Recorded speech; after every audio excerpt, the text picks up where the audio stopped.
Welcome to the Scottish Watches podcast. This episode is action-packed. We've got new watches from pocket-friendly fun to bank heist horology. And we're not talking about uncovering Banksy this time around. All styles, all prices. We've recovered from British Watchmakers Day. And ahead of Watches and Wonders, there is tons to chat about. So quickly, we'll get into things with Dave, see how he's doing. Dave is good. Dave's back from his travels to Berlin last weekend. Did it take your breath away? Did it take my breath away? Now, you have to be a certain age for that to hit home. And if you're younger than about 45, it's not going to hit home. Unless you're into movies, that is, which is a clue. But yes, it took my breath away. Although Berlin's changed a lot. It's not what it used to be. It's kind of cool in some ways, but definitely different. Anyway, we should probably get on with it. We've got quite a lot to cover. Some cool watches of all sorts of different price points.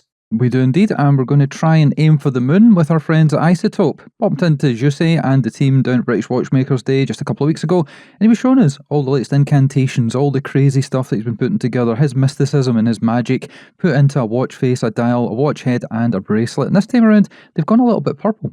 Yes, they have, and this is an all-new watch. Well, I say all-new watch. It's a new derivation of an existing model, one of the more unusual models within their offering, and that is their chronograph. This one's called the Moonshot Chronograph Thunderclap, and it doesn't give you the kind of clap that, well, Scottish people would try to avoid with everything they had. This one, though, has an all-new bezel complication, being a telemeter. Now, this was unveiled at British Watchmakers Day. It wasn't a limited edition especially for British Watchmakers Day, but it was unveiled there. And it's a reinterpretation of their signature chronograph watch. And of course, as I mentioned, it's now got a telemeter scale. They're only going to make 30 pieces of this one. The first thing I'm going to say is, well, let's tell you what a telemeter scale is, because it's one of the more unusual representations on a chronograph watch. The one you usually see in a chronograph is the tachymeter, of course, which is used to calculate speed. But this one is used to calculate distance. That equation, speed equals distance over time. So what effectively you're doing is the difference between when you see an event and when you hear the event. And then you can work out how far away it is and whether it's getting further away or nearer. So for example, you see some lightning, then you hear that clap of thunder, and of course you can work out how far away the storm is. This watch is looking excellent. You've got the grade titanium case on this watch as well. I think it looks great. You've got a very grey dial, and you've got little hints of purple for the appliques, for the kind of markings on the telemeter scale. It's a really nice kind of mixture of colourways, definitely stormy, moody. I like the look of this personally. He teamed up with a designer, that being Matt Smith-Johnston. He goes by the moniker of Teenage Grandpa online. He's known for a fairly modern, bold style, and he uses a lot of ultraviolet and these kind of storm grey colours. The watch itself, not huge, but not for the faint of heart. 41mm in diameter, 15mm thick. You've got that sandblasted titanium case. You've got a kind of dimpled style dial on there as well. And you've got, of course, these grey and purple colourways. What is quite unusual about this is there's two choices of movement. You can have either an ETA Valjoux 7753 or you can have the Swiss Landeron 73. Both of them very similar, 4Hz operating frequency, 44 hours of power reserve, and it's the same price regardless of whether you go for the ETA or the Swiss Landeron movement. It can come either on a titanium bracelet or a purple FKM rubber strap. If you go for the strap, it's £2,400. If you go for the bracelet, it's slightly more expensive at £2,720. I've loved his chronographs since he brought them out. I think personally, this might be pushing towards the best example in terms of colourway and aesthetic that he's done to date. Ricky, I think this is likely to appeal to you. Certainly the colour palette is. I don't know so much about the style. You tell us what you think. Love it. Got to see iterations of this 2023 Global Red Bar over near Edinburgh Castle, and I just couldn't wait for them to come to market, because they were unlike the other stuff he'd put together. And Jussi had been producing a lot of watches from Isotope over the years, and they were really good. They were nice, but they were a little bit formulaic. We obviously did a collab limited edition, the Alba, a number of years ago, which went down phenomenally well. But again, it was quite a similar look to his previous Hydrium X models. And then something changed. Somebody spiked the water at Isotope headquarters in the last couple of years, because crazy design after crazy design started to come out where there was almost no brand DNA. There was no logic behind how these things were linked together. And a little bit like the way that Studio Underdog has taken the world by storm and continues to do so with crazy colours, iterations, ideas, changeovers, the Series 1 to the Series 2, for instance. I think Isotope need their moment in the sunlight or the moonlight, because this is phenomenal. It doesn't look like anything else that's out there. And when the prices are climbing week by week, we're seeing updated price lists from all the big conglomerates on a weekly basis. These guys at Isotope, they're keeping level-headed. Everything is the way it should be. It's enthusiasts first. It's not consumerism. And the design, the way this is put together, CIGA comes to mind. The purple on this is just phenomenal. Reminds me of some of the candy-coloured cars that I used to see on Overhauling with Chip Foose, that kind of stuff. It is just great to see. We need to bring Jussi back onto the show. It's been a number of years since the last time he was actually on, and there is so much to cover. I just can't believe that these things are coming out at this kind of price point when the emails we've been receiving ahead of Watches and Wonders, it's almost like they're putting a zero in the end of some of these.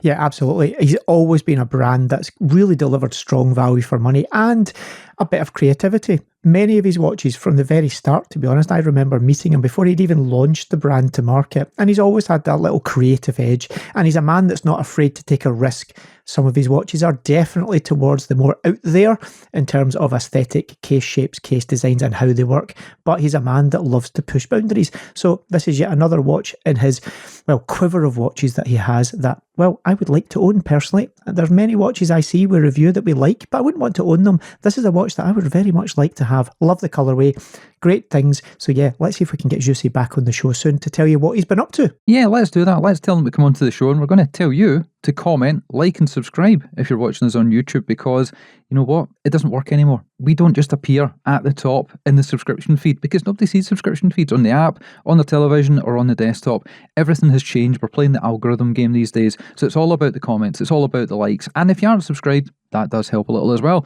Now, we talked about a watch that's around about the 2,400 mark. Imagine if you didn't just put 1 0 in the end of that price point. Imagine if you put 2 zeros in the end of that price point. We're going to talk about something that's definitely towards the more unusual end of things. Is this a little bit Monty Python? Now for something completely different. And now for something completely different. Or never expect the Spanish Inquisition. This is not a Spanish watch. This is a German watch we're going to talk about from Marco Langs. And it's his 7 Spheres Tourbillon. Independent watchmaker is Marco Lang, but as you'll see later, he comes from some, storied watchmaking tales. Now, this watch is a multi-axis central tourbillon. The brand is based in Dresden in Germany, and it's inspired by the ideas of, and here we go, let's see if David can get the pronunciation right, the Ptolemy and also by Carl Sagan. These are quite interesting big philosophies that he's trying to embed into the watch. Now, where was he previously? He was previously at, as his name may suggest, Lang & Hein until around 2019, and then he moved on. The watch is inspired by the geocentric universe model that was theorised by Ptolemy. That was back in the 1st century, and of course that theory has very much been debunked now because it was built around having Earth at the centre of the universe, orbited by 7 planets. We know a bit more now, and we've kind of worked out that the Earth is definitely not the centre of the universe. But this obsolete theory is what has inspired this watch, the 7 spheres. You've got the regulating organs inside 7 turning rings, which comprise this complex multi-axis tourbillon cage. It is, to be honest, one of the most complex multi-axis tourbillons probably ever made or even brought to market. Price point, €250,000, significantly more expensive than the previous watch we were talking about. That said, for what this watch is offering, it's not as expensive as some brands may want to charge you for this type of high artisanal watchmaking. The case on it is pretty classic in terms of style. It's made from platinum and it's polished. It's traditional in terms of its shape. It's round. The case band on it, though, can be ordered either in a clean polish finish or optionally you can have it engraved with a wave pattern that is, very much in the DNA of this brand. It's 42mm by 10mm thick, albeit it has domed crystals, so truly the thickness is actually 18mm, 10mm at the edge up to 18mm in the centre. There is no traditional dial here, but there's a very slim minutes ring that kind of runs round the perimeter that, I'm going to say aids legibility. It's not the most legible watch, I have to say, but these 7 titanium rings are all round this 3 Hz oscillator, which is comprising, of course, of this complex tourbillon cage. The handsets had to be significantly re-engineered because, they've got this huge multi-axis tourbillon in the middle, and they are utilising a pretty complex ring gear system. It's got 55 hours of power reserve. It runs on 4 separate barrels. It is a whole different world of ultra haute horology. It has to be seen to be believed, which is why we should tell you to check out the show notes. If you check the show notes out, you'll be able to see pictures of this watch and get a bit more information about it, because trying to describe this watch, well, is like trying to describe the alphabet in a language that you don't understand. It's a bit difficult. Really amazing in terms of high horology watchmaking. Definitely not for the faint of heart when it comes to how much you got to pay for it. But I think when you compare it to what other brands would charge for this, it's at the more reasonable end of what you would expect. Ricky, don't know if this is your vibe, but I don't think you'd be spending $250,000 of your hard-end Shellix on it, do you? Not personally, but I love it. And I'm the one that comes up with the stupid ideas to compare things to audio podcast first and foremost. So let me try and give this a bash. There are many sci-fi movies, maybe 20, 30 years ago, where VR, computer technology, CGI was just coming into its own. Think of Weird Science, when the computer is trying to break into the other computer to use the power to create Kelly LeBrock. The actual middle part of this watch, where the tourbillon lies, and you've got these rotating sheaths and covers, it's almost like trying to penetrate in. And in a sci-fi movie, you have got this protection system, this security stopping you getting in there. You flip the watch round to the back, and as Dave mentioned, you have got this symmetry pattern of wheels polished to perfection on the rear. So again, it's one of those front and back watches. Then you've got the dome sapphire on the front, so you can peer in at any angle. The side of the case profile, engraved, looks fantastic. Add it all together, the fact it's super limited edition, I think it's worth it. I think it's worth the money. Not for me personally, I do not play it in that stratosphere, but for collectors that are looking for something that is just a little bit different. And I know some of the brands you might have been thinking about there, Dave, GLC, with their crazy gyro tourbillons that they bring out every couple of years and then disappear, and then they bring another one out and then it disappears. This, I think, is better.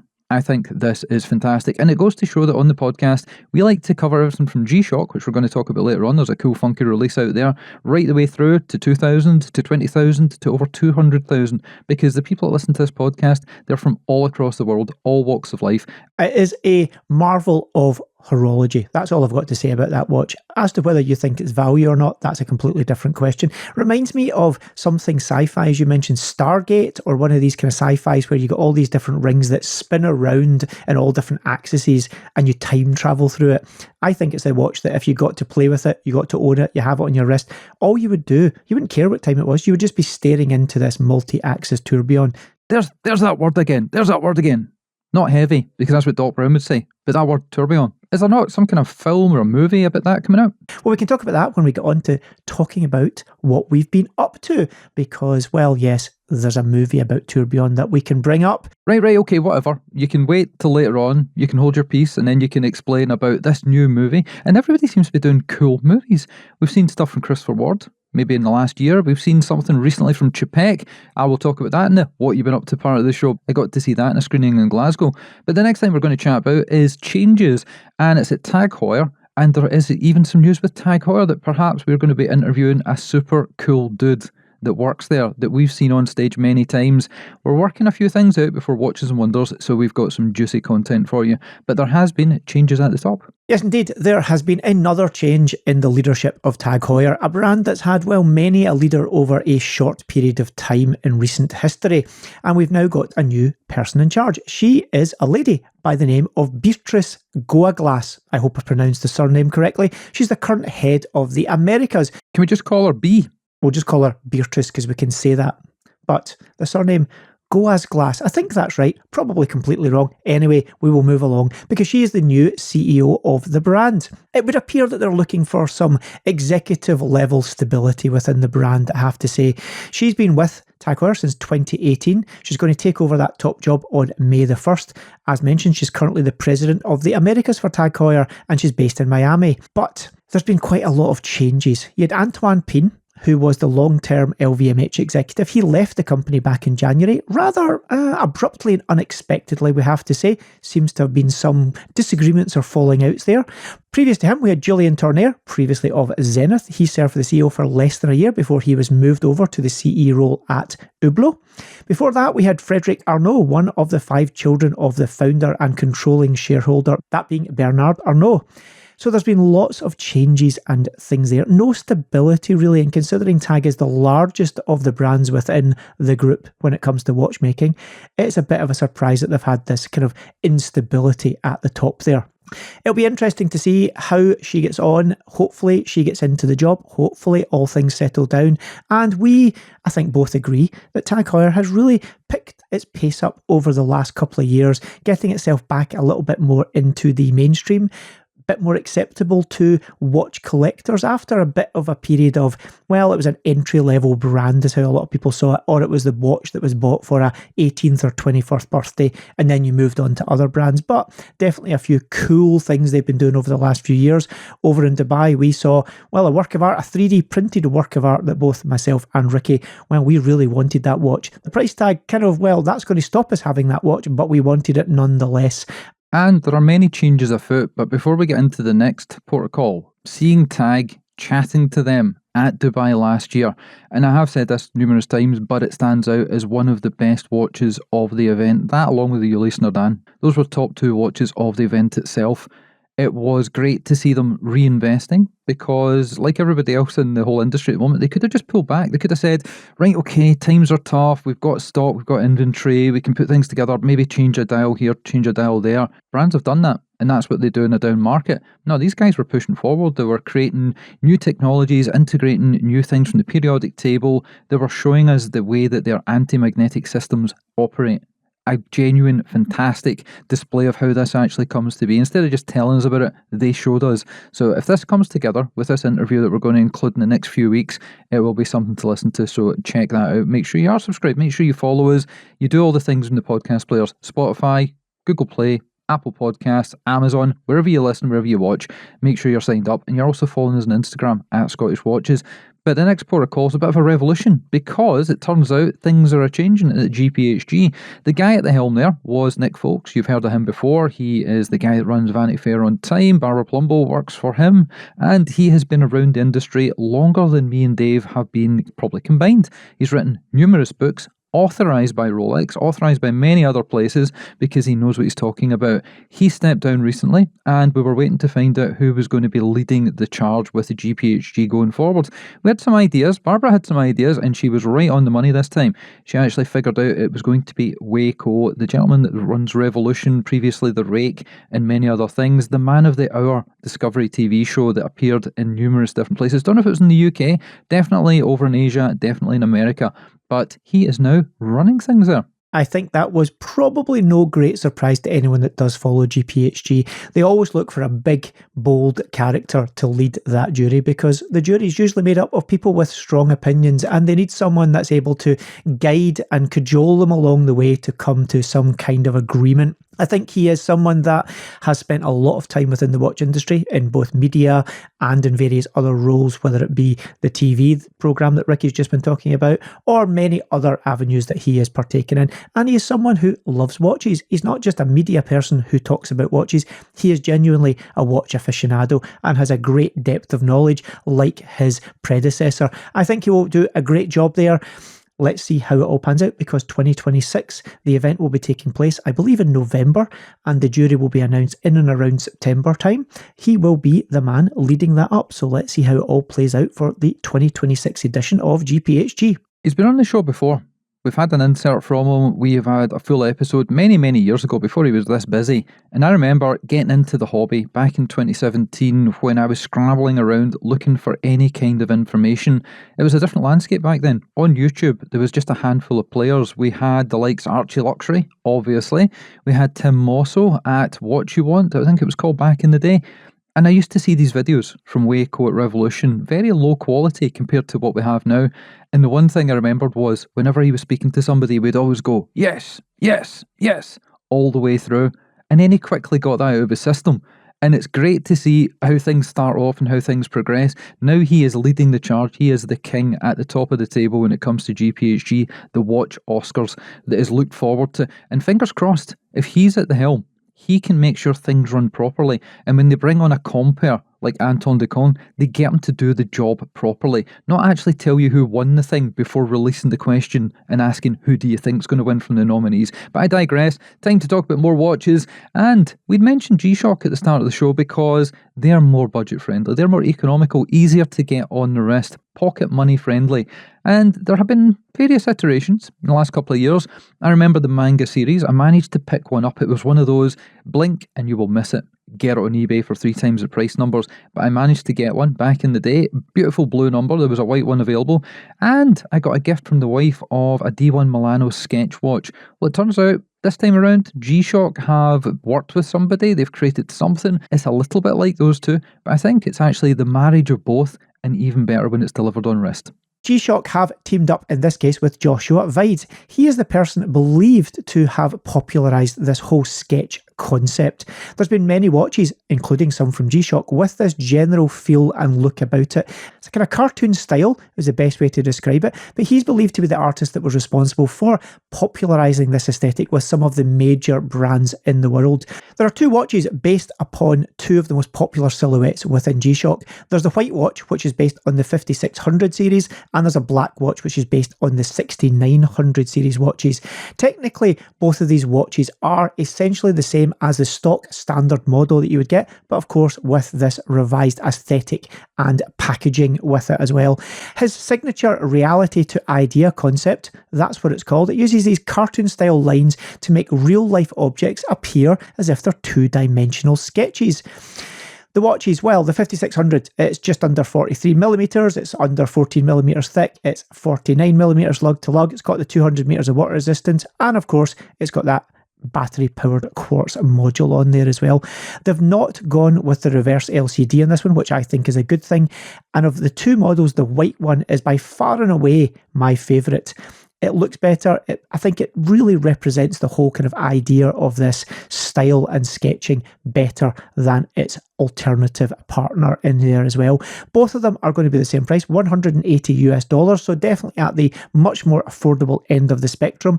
They are limited edition, but as in usual fashion, they've not disclosed exactly how many of them are available, which means I guess if they want to be really sneaky, they can add a few more to production if it gets very popular.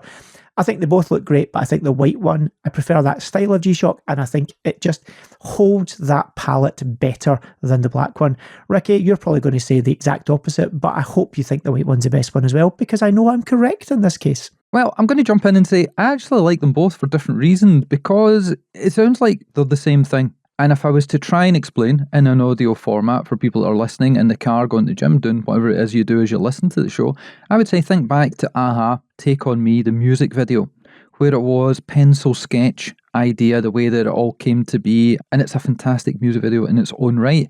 This is how this looks, especially the white one. But when you move across to the black number, which is the 6900 series edition, I believe, it looks different. It's more like an outlining instead of a back and forward motion. So I'm really torn between the 2. If I had to go for one, I'd go for the darker number, because I've already got a blue and I've already got the D1 Milano sketch. I've got the white, I've got the blue. Might as well go for a black. But in this episode, we are all over the shop. It could be inexpensive. It could be crazy. This could be seen as the Goldilocks edition because, well, it's made of gold. Yes, Girard-Perregaux. We've talked about them recently because, well, they used to be the sponsor of a certain Formula One team, and that's been well replaced, but they seem to have gone back to their high horology watchmaking.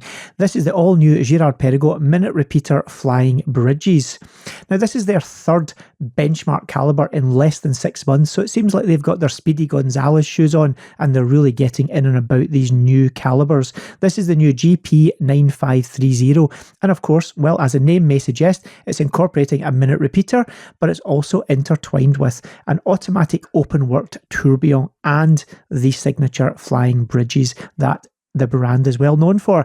Price point, the most expensive one of this podcast, coming in at a mere $590,000 before taxes, so this one is definitely not in the bargain basement category. It's fair to say Girard-Perregaux have a long-term experience in both chiming watches, and they've also worked with tourbillons for a very long time.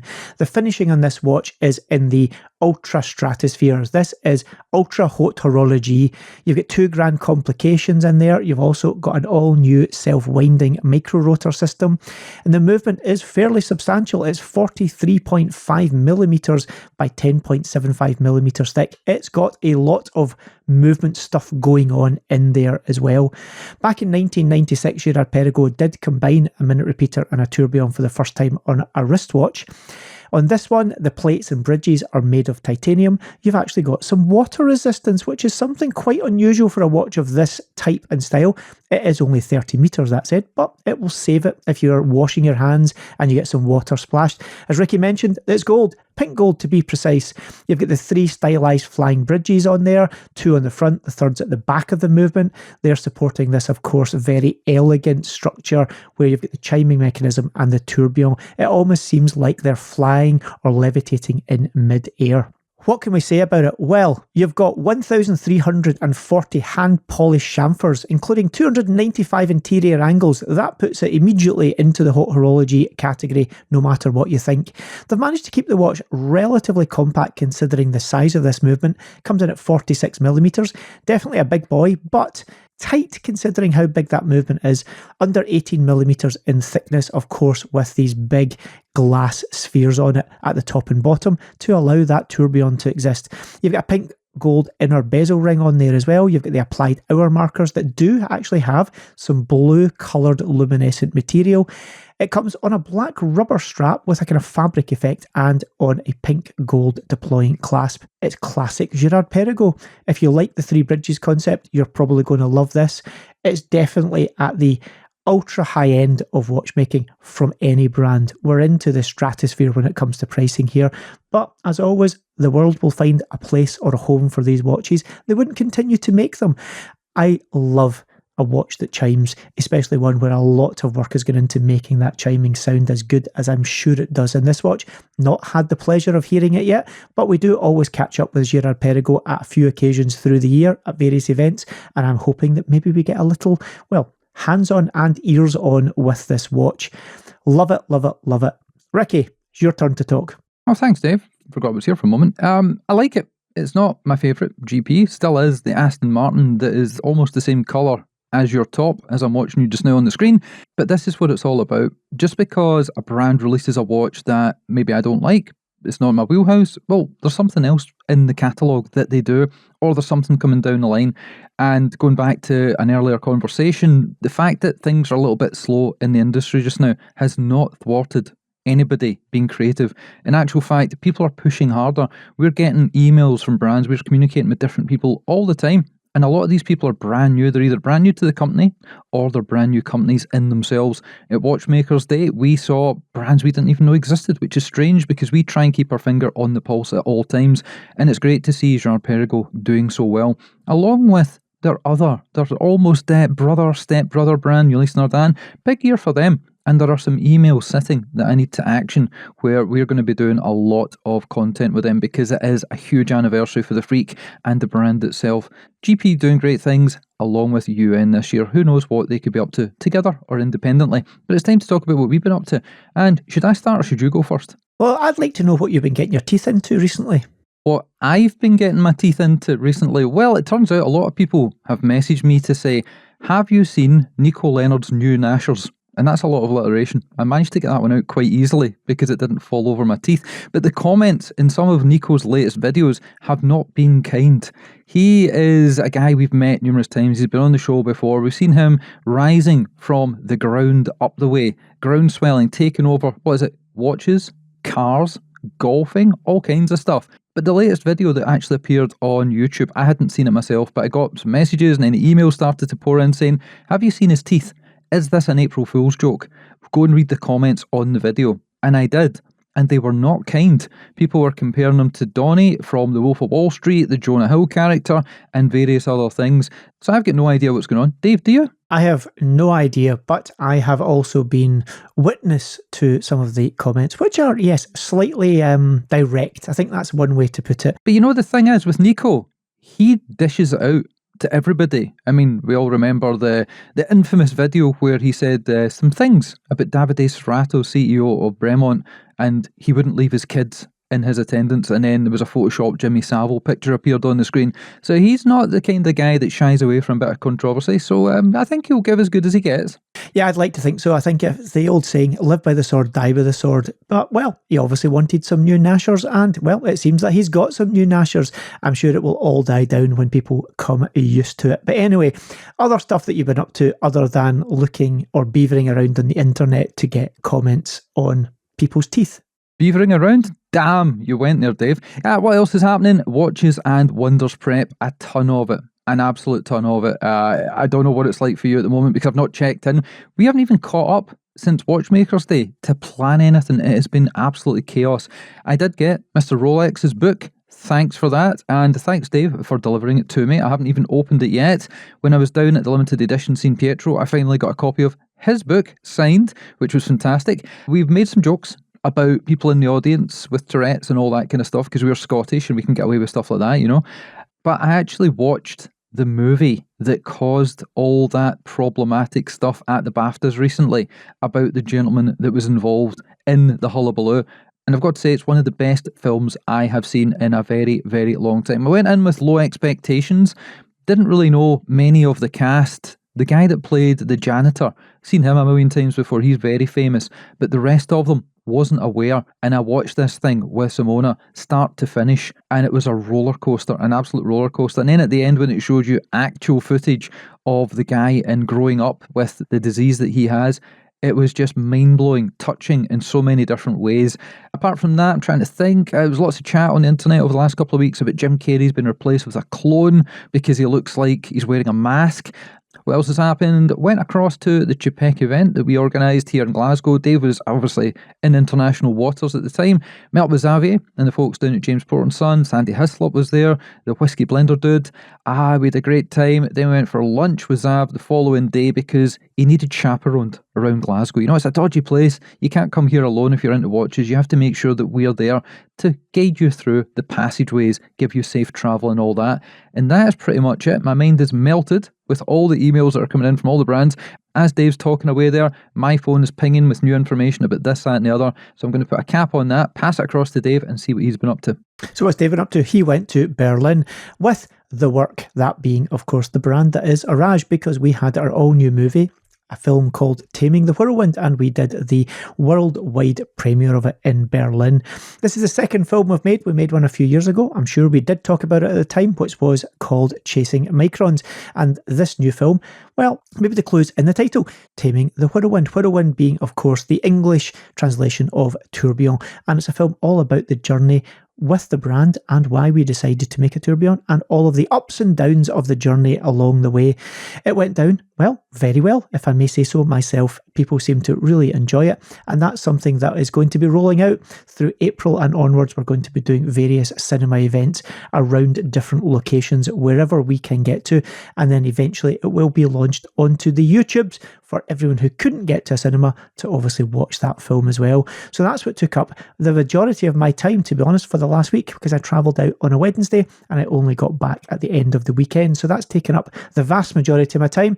Outside of that, playing at car things, had to get some software updates done. You think cars are simple objects that you just drive? Seems that they're now more like moving computers, especially when they're electric cars, which is just a big battery and a lot of processing power and a few bearings thrown in for good measure. But yes, got all of that done just after I got back, and then I'm preparing, a bit like Ricky, for everything that's coming up. Lots of shows, Watches and Wonders, of course, being the big one, and we've got lots of activities coming up through April with work.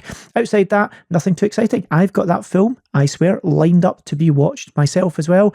I know it launched on Netflix around about a week ago, and I did mean to download it for watching on the plane, but well, completely forgot to do that. So I have it all pitched up, and I will try and get that watched, because everyone that has watched it and has told me they've watched it said it is exceptionally good, and it's one of, as Ricky mentioned, the best things they've watched in a considerable period of time. So that is mostly what I've been up to. We should probably get on with that wristy check thing before we get a few more watches in, and then we get to, of course, the end of the show. Absolutely, and we're going to be talking first of all about my wrist check, which was sent across from the guys at CIGA Design. No strangers to the show. We've covered them at length from, I believe, their Skeleton X, probably 4 years ago, nearly 4 years ago, right the way through to maybe the Hunter that came out last year. We've had the Blue Planet Gilding Edition in. Dave's got one of the original Blue Planets, but they've updated it. Didn't need to. It was, in my eyes, almost perfect as a watch for the type of watch that it was, but they've updated things, they've changed the movement, they've increased the water resistance, they've made the legibility even better. So this watch, for anybody that doesn't know about it, is oval shaped, almost like a UFO on the wrist, very domed at the front and available in various different colorways. The one they've sent across for us to look at is stainless steel. It's not the titanium one or the black ceramic. And the whole point of it is to have almost an atlas, a three-dimensional engraved atlas in the center with a compass that it rotates around to tell the time. As the center globe rotates with the compass point at the edge, it points to rotating dials that are further out. And there you can tell the minute. Well, you can kind of look at where the compass is pointing, and if you've worn watches for a while, you'll roughly tell. If it's pointing straight out the wrist, then it's going to be 3 o'clock. If it's at the top, it's 12, bottom, 6, etc. But this one, a little bit like maybe the Mad one, or some of the Nabeel releases that we've talked about in the show over the past few weeks and months, it's a great way of telling the time. It's a conversation starter. It's something that mesmerises, captures your attention, and if you're wearing it with people that are even remotely interested in watches, they're going to ask you about it. Now I'm going to throw it to Dave quickly because he owns the original edition, and I want to know what he thought of that first before I tell you about the changes. So what did I think about it? I think it's a fantastic watch. When it first launched, it was a very reasonable price, I have to say, and it seems like they've stayed that way with many iterative releases over the preceding years. I do wear it. Not super often, but it's one that I kind of go to when I open my watch box, perusing my watches to decide what I want to wear that day. It's one that often pops up and says, wear me, and I do enjoy wearing it. It's very comfortable to wear. It is a bigger watch, but because it's lugless and of course the strap mounts into the back of the watch, it doesn't wear as large as you might expect it to. Is it easy to tell the time? Not particularly, and it has to be said that I hope they've made iteration changes on the new version to help that be a little bit more legible. So Ricky, you know what's been changed on it. It looks very similar. It looks slightly more polished around the edges, maybe picking up on a few of the challenging aspects of it. So tell us all about it. Well, the first issue we're going to talk about is the fact it reflects pretty much everything in the studio here. So you can see everything around me, all the cameras, and you can see up my nose if you wish to do so. It is amazing. The original was amazing. This one, I see some changes, but I don't see a lot of changes. The compass looks slightly larger. What they've done is they've actually fully loomed the top of it, so it's always pointing in the right direction and will be able to be seen at night or outdoors or wherever. The fact they've also upgraded and enlarged the indexes around there, so if perhaps you're getting on in age and you need those spectaculars on your face to be able to see things, this will make life a lot easier. And they've updated the movement and made it more reliable. They have also increased the water resistance, as I mentioned earlier, and they've done something with the butterfly clasp on the back. They've made that much easier to use, so they tell me. Not that I found a problem with the original, and this rubber strap is one of the best in the industry. Absolutely fantastic watch. I can't believe the price. This was a GPHG winner in 2021. I can't remember exactly what it won for, but it should have won the whole thing because the price point on this, the quality of the finishing, as I'm rotating this on the camera here, all the indexes, all the marker points are illuminating, catching the light, reflecting it back, and it almost looks CGI the way that's going around. So spec-wise, as I mentioned earlier, and Dave said, it's a big number because it doesn't have lugs and the strap actually attaches underneath from the back with quick release spring bars. It's 46mm by 46mm by 15mm thick. Don't worry about that. It's pebble shaped. You won't notice it on the wrist. Sapphire on the front and sapphire on the back. It has got a custom movement. They're not telling us exactly what it's based on, but these guys have been around for a long time and they have got longevity. We've not had any complaints in about people buying these watches and them failing. 21,600 vibrations per hour, 40 hours of power reserve, 30 joules, 30 meters of water resistant, and it comes with that fluoroelastic strap in blue. Price point, various different price points. This one, you can get it at $1,399 in titanium. You can get it for $1,199 in stainless steel. Again, slapping people in the face when they upgrade the price point for using titanium, putting zeros in the end or tripling sometimes. And if you want it in the black ceramic with a 24 karat gold gilding, that one's going to cost you $1 under $2,000. Love it. Absolutely fantastic watch. You've got one. I've got the black one. I'm very happy they sent us through the new iteration to play with for a while until it disappears. But yeah, an absolutely fantastic watch. What do you think of the upgrades?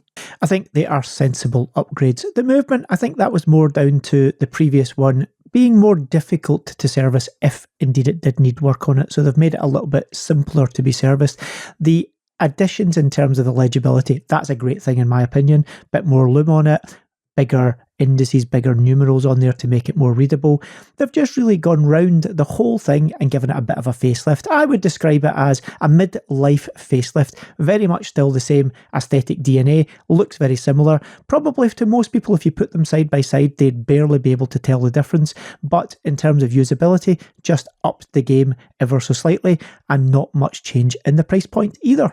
So another super cool watch from the guys at CIGA Design. Go and check out the show notes. All the details will be linked in there. You can click across, read about it. But if you like it, go and grab it because they are amazing value for money. Now, Dave, what are you got on the wrist? What's Dave got on the wrist? Something he's not worn for a while. He's back on the chronographs, and it's obviously from Omega. A Speedmaster. Can we guess which one it is? Well, it is the Snoopy, of course. The Snoopy is back out. It's on its rubber strap. It's been on the bracelet for a little while, actually, and I put it back onto the black rubber, the official one, which has got the pattern of the moon textured on the inside with the deploying clasp. A watch that's well known to many. It is slightly easier to get your hands on one these days if you still want to do so. It's maybe not as fashionable as it was. It was very much the hype watch of a while, with that silvery white dial on there, and of course for the 50th anniversary with Snoopy on the subdial. The case back, the party is in the back in this watch, of course, with the moon and the Earth on there. You can see Earth rotating, and if the chronograph is engaged, you see the little spaceship fly up and through past Earth and back behind the moon again. Love this watch. I just wish there was a blue version of this rubber strap that would really set it off, but black works as far as I'm concerned on it, but a blue that matches the bezel and subdials would be absolutely perfect. Love it on the rubber strap, super comfortable to wear. This one, well, it's a Speedmaster. What can be said? I love a Speedmaster, and that is what I am wearing on my wrist check. Well, that's not actually on my wrist this week. Okay, pop quiz hot shot. When it comes to Speedmasters, I think the Snoopy was the last hype monster. Am I right? Has there been anything since? Yes, I think you're correct. It was the last big hype model, albeit the regular edition with the white dial did cause a few movements within everyone that loves Speedmasters, because of course people had been asking for a regular release with a white dial. That one has been, well, very successful, but there's not really been any big limited edition or special edition releases that have really blown the world apart. That said, I believe there may be something afoot with that whole Speedy Tuesday movement, possibly something coming down the line in the coming months. Not sure for sure, but I believe there may be something coming. But yes, seems to have gone off the boil a little bit. But let's be honest, the watch industry is a little in the doldrums, especially for some of the bigger brands at this point in time. So they're maybe all holding fire, waiting till things pick up a little bit before they bombard us with all of these new special editions. But yes, I agree with your principle. It was the last hype Speedmaster model in my opinion as well. Bit of a shame, because they were doing great things. I remember getting into the hobby and it was the Ultraman had just come out and everyone went crazy for it. The price was insane. It sold out super quick. High price point in the secondary market, and previous to that it was Alaska Project, all kinds of bits and bobs. I got the Apollo 8. That wasn't limited edition but limited production at that moment in time. But in the last couple of years, I haven't really seen anything to take my breath away with Omega. So I'm hoping they do something cool in the next wee while, because I don't own an Omega watch at the moment, and I'm trying my best to slowly piece together my collection, because obviously things are a little bit barren in the safety deposit box at the moment, but things definitely aren't barren down at Elliot Brown, because our emails have caught fire in the last couple of months. They have been across the world. We recently had Jem and Guy on the show when we had our British Watchmakers edition just a week ago, and they were telling us about this and they were telling us about that, the Holton, the Beachmaster, all these crazy things. And they've just been sending us information ever since. And they've still been travelling. They said they weren't going to do that, but they have been. And they did something that was time limited, probably gone by the time we chat about it, but this was a release that I just wanted to talk about. Indeed, it is sadly gone, so if you missed the window, you've missed the opportunity, but it's a cool looking watch nonetheless. This is the Elliot Brown Flat Dark Earth Holton. It was a limited weekend release, and it's very much a minimalist interpretation of one of their Holton professional tool watches. It was available over that 3-day window. That's how many they will make. That window, unfortunately, has passed. It was from Friday the 13th of March through Sunday the 15th of March. The watch, though, is worth talking about. It has a dial colour that was originally developed in the early 2000s, especially for desert equipment and firearms, in order to reduce visibility and heat absorption. And it's something that the brand have long admired. They do supply many of their watches to people that are in the militaries around the world, and this watch will fit right in with that whole ethos of what they do. They have used the shade previously on a couple of special project Holtons and on some branded accessories, but this is the first time that it's been used in a publicly available watch dial. It's also been done as a sterile dial, so it removes all the text, and that gives you a very clean and functional display. Sterile dials, something that are pretty popular with folk that are into tool watches and in the watch geekery side of things, like many of you listening to this podcast. Zinn are another brand who do quite a lot of sterile dial options on some of their service issue watches. Seems to be quite a thing. Great looking watch. Sadly, if you missed it, well, you've missed it, but I'm sure you will see one in the wild at some point. The brand doing great things, and if you like tool watches, you should definitely check out many of their wares because they offer some outstanding value tool watches that are, well, very much in the durable side of things when it comes to what you can and cannot do with these watches. And the reason we bring it up, because it is elapsed, is to tell you to go and sign up for the Elliot Brown mailing list, because it's worthwhile. There are so many brands that will just send you absolute... We talked about Omega a minute ago. Hey, Omega. But Elliot Brown, when they send an email, there's information in it. There's something you can learn from. And they've got great designs at pocket-friendly prices. This is what it's all about. And it's always a joy to catch up with them when we're at different events. Obviously, Dave goes across the world. I stay predominantly in the UK. Sometimes escape out to Geneva. And they're so happy, they're so energetic, considering the amount of airmails that they're racking up. It's just insane. So yeah, do follow them on Instagram. Make sure you're signed up for the mailing list. And if they extend the window, or they do something like this, a big drop, when we're not covering Watchmakers Day and we don't have anything available to drop into the show because it's all about that, then we'll definitely let you guys know ahead of time. And we always tell you to drop us a message, get in touch, drop us an email, never DM us because we never see it on Instagram, too much spam, too many bots, that kind of thing. But we caught up a few people that actually turned up to British Watchmakers Day, speaking of that, and one of them dropped an email. Well, you can read it out, seeing as it's actually addressed to you. Oh, fair enough then. I'll do all the work, why don't I? So it starts out, "Hi Ricky, just wanted to reach out and say thanks for taking the time to chat for 5 minutes on Saturday. I'm the Welsh chap with no hair. Same. And we chatted a bit about the cassette watch by Fart and Swit. I did see on their website that it says it's coming back in stock soon, so I may just wait on that rather than bothering Adam to see if he still has one sitting somewhere. I enjoyed the show on Saturday, Watchmakers Day. I think the 3 sessions helped reduce the numbers in the hall. I saw a few watches I'd not seen before and enjoyed chatting with all the brand owners. Had a chat with Simon from Brooklands, lovely guy, absolutely loved the Navajo Sand 444 Spectrum. The curvature of the dial outer makes it look two-tone, which he said wasn't an intentional thing. Oh, and I spoke to a young fella who worked for Roger Smith for about 20 minutes and he was great. Lovely guy, but I can't remember his name. Told me all about his watch journey, loved it, and he was a humble bloke. Great to hear Simona has joined you at work. I'd love to work with my wife. I know for some that would be their worst nightmare, but I won't tell the wife that one, boom boom. Take care. Know you guys work hard, but do some sense checking too. It's very easy to do too much. All the best to you, Mark Jones." Always great. We caught up with many people down at British Watchmakers Day. Always nice when they come up. And of course, if you do see us anywhere, do come and chat to us. We are normal people. Well, we like to think we're normal people and we always enjoy a chat. The ab at the start is silent. Ah, that bit.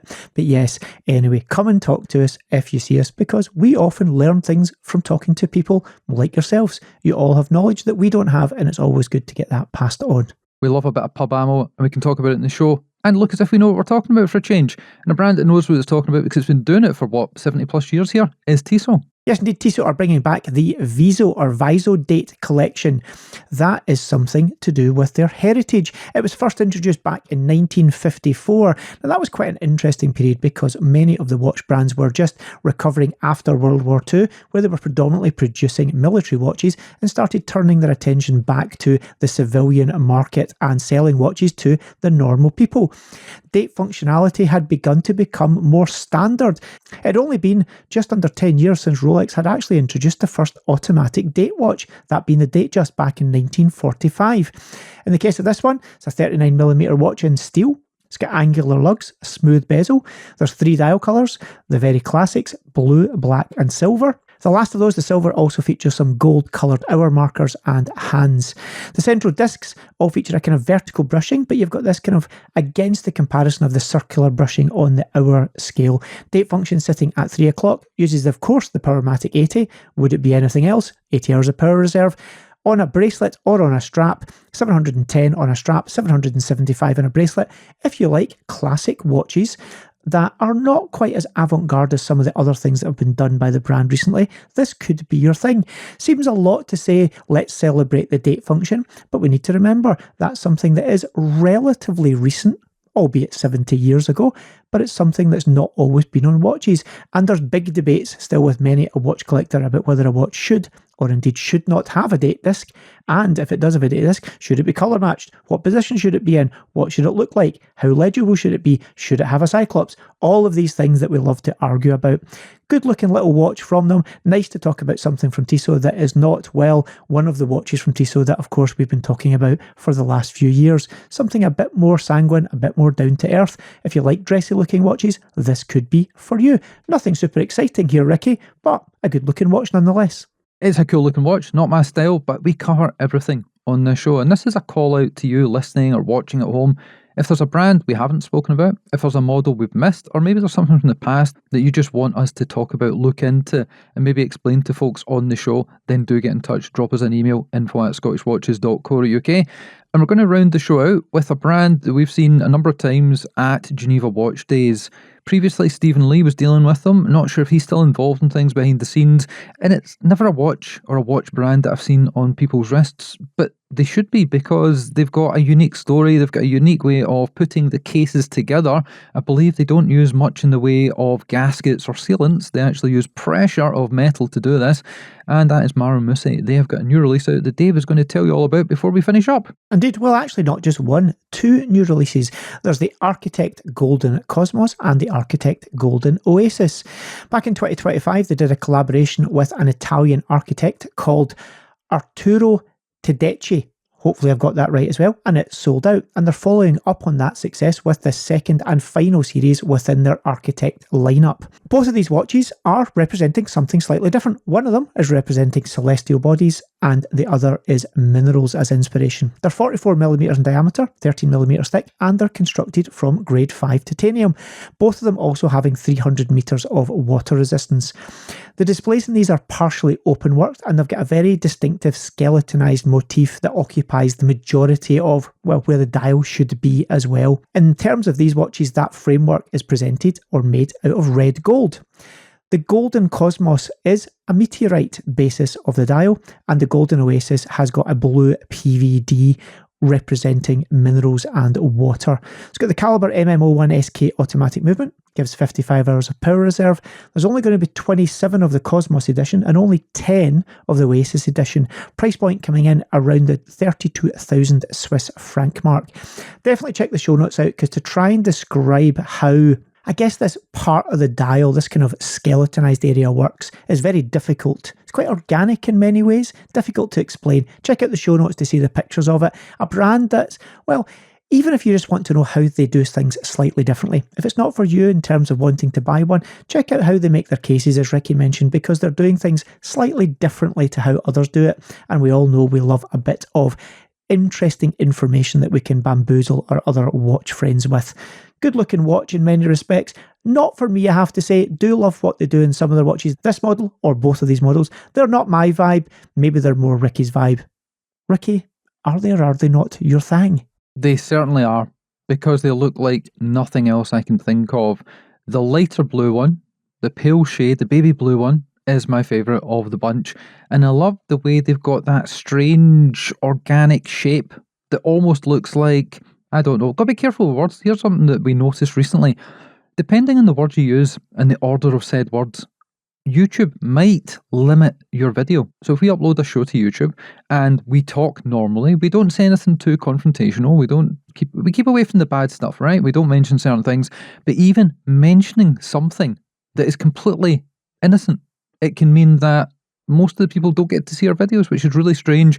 And it shows you that Big Brother is always watching. And we've got to be careful because this is going to end up on YouTube and we don't want this one held back either. But let's just say it looks like if something was a revolver and it was an arm of fire, then perhaps that is reminiscent of what you see underneath the sapphire. I love the look of it, love the shape of it. Everything about it is just different. Again, not seen this from anybody else. And the way these guys put the cases together, it's one of those they don't need to do it, but they did it because they can do it. Price point, elevated. We're talking the 30, round about there. So it's not the cheapest watch we've spoken about today, but it's definitely not the most expensive watch. And that is us pretty much at the end of the show. The last thing that I spotted, and I don't know if anyone else has spotted this, and I hope that I'm wrong in what I'm about to say, but I was on the Watchinista website and I was having a look around because we obviously look at everywhere in case we miss a press release or somebody doesn't get in touch. We want to keep abreast of all the new releases, all the information and the news that's out there. And when I went to Watchinista, I noticed that they actually have not had an update, and we're recording this on the 18th of March. They have not had a single update on their website since 27th of February. So I don't know what's going on there. I hope everything's okay because they've been flying. They've been doing video series, they've been doing lots of uploads, they've been doing this, that and the other. Even on their Instagram, the last maybe couple of weeks worth of posts, they look as if they've been scheduled top 10s or breakdowns. It's not really been new releases.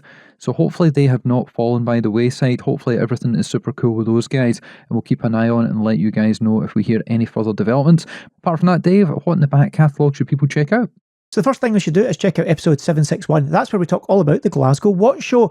We're going to be recording a live podcast at that event. If you fancy a little trip to Scotland, Glasgow, whether you're in Scotland or you're north of England, or you want to come from further afield, we've also got an episode about a watch we talked about, Far and Swit, in this podcast. So check out that one if you want to know all about it. Ricky, any other episodes they should be catching up on? Sure. We caught up with Elaine and she was talking about the psychology of collecting, the journey people go on when they do this, that, or the other. It could be watches, Beanie Babies, it could be Pokemon trading cards. We've had Bark and Jack, we've had Andrew Morgan, we've had the guy that runs Formula E. That's just in the last couple of months, and we are doing a lot of live recordings, so we're going to have to bring our A game. We're doing something in a place that we can't tell you about, we're doing something in another place that we have told you about, and we're going to be doing something in Glasgow at the Glasgow Watch Show, as Dave just mentioned. So tons of cool stuff. So that is us at the end of our show. Thank you for listening, thank you for watching, and we'll catch you again soon.